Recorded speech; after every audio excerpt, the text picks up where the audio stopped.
अब सऊदी अरब में सरकारी पोर्टल के माध्यम से घरेलू कामगार सेवाओं को कर सकते हैं ट्रांसफर। नमस्कार, मैं हूं प्रिया झा और आप देख रहे हैं डेली सऊदी न्यूज। अगर आपके सऊदी अरब इकामा की वैलिडिटी एक्सपायर हो चुकी है या फिर कफील छुट्टी नहीं लगा रही है तो सीधे दिख रहे नंबर पर व्हाट्सएप कांटेक्ट करें।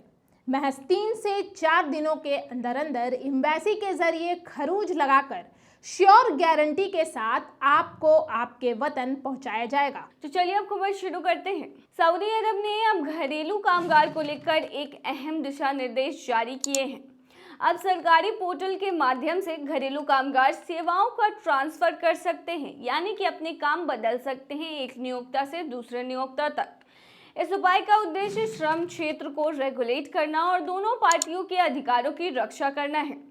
सऊदी अरब के श्रम अधिकारियों ने एक सरकारी पोर्टल के माध्यम से व्यक्तियों के बीच घरेलू कामगारों के ट्रांसफर की घोषणा करते हुए कहा है कि यह कदम घरेलू श्रम क्षेत्र को रेगुलेट करने और संबंधित पक्षों के अधिकारों की रक्षा करने के प्रयासों का हिस्सा है। बता दें, मानव संसाधन मंत्रालय ने कहा है कि मुसेंड प्लेटफॉर्म के माध्यम से उपलब्ध नई सेवा व्यक्तियों को भर्ती नियमों के आधार पर अब डोमेस्टिक लेबर यानी कि घरेलू कामगार आसानी से इलेक्ट्रिक स्टेप के माध्यम से अपना काम को एक नियोक्ता से दूसरे नियोक्ता तक ट्रांसफर कर सकता है। मतलब है कि घरेलू कामगार श्रम सेवाओं को वर्तमान नियोक्ता से एक नए नियोक्ता तक हस्तांतरित करवा सकता है। वहीं ट्रांसफर के लिए भुगतान की प्रक्रिया मंत्रालय द्वारा निर्धारित शुल्क सीमा के अनुरूप प्लेटफॉर्म पर मान्यता प्राप्त ई पेमेंट चैनलों के माध्यम से होगा। वहीं बता दें, प्लेटफॉर्म पर व्यक्तियों के बीच अधिकतम यानी कि मैक्सिमम ट्रांसफर शुल्क निर्धारित किया गया है, जो अलग अलग देशों के हिसाब से अलग अलग है। बता दें कि इथियोपिया के श्रमिकों के लिए 10,023 सऊदी रियाल निर्धारित है।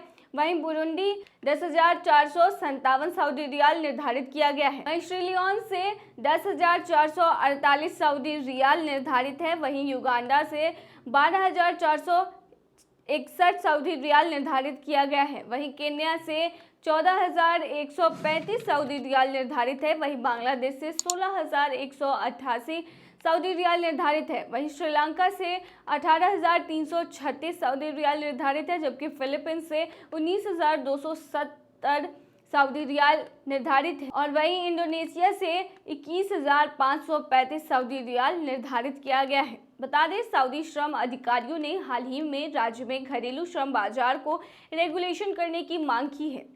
इस उद्देश्य से मंत्रालय ने कस्टमर को उनके अधिकारों और कर्तव्यों और वीजा जारी करने, भर्ती अनुरोधों और नियोक्ता और कार्यकर्ता के बीच जो संबंध है उसे सहित संबंधित सेवाओं के बारे में जानने में मदद करने के लिए घरेलू श्रम के लिए जिम्मेदार एक मंच मुसेंड लॉन्च किया है। मंत्रालय ने कहा है कि आधिकारिक भर्ती मंच होने के नाते मुसेंड के माध्यम से कॉन्ट्रैक्ट करना आवश्यक है। राज्य में घरेलू कामगारों में housekeepers, drivers, housemates, cleaners, cooks, guards, farmers, tailor, live in nurse, tutor और नैनी शामिल हैं। तो ये थी तमाम खबर। बने रहिए ऐसी खबरों के लिए डेली सऊदी न्यूज़ पर।